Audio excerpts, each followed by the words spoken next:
Сергей Легкодымов, село Алтайское, Алтайский край. Встречаем! Добрый день.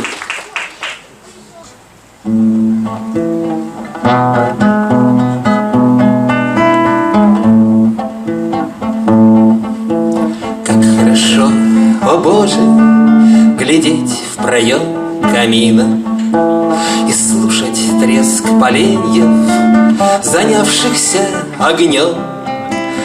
Проблемы и вопросы куда-то отодвинув, глядеть в проем камина, не мысля ни о чем.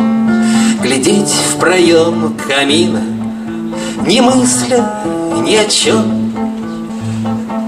Звучат в тиши вечерней гитары, переборы, заглядывают звезды в открытое окно.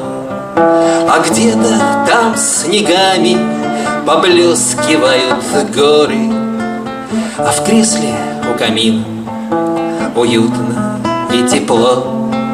А в кресле у камина уютно и тепло.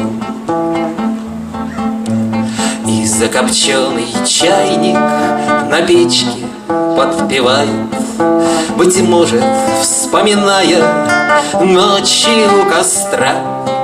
Он тоже друг походный, и, как и я, скучает по шуму горной речки и песням до утра.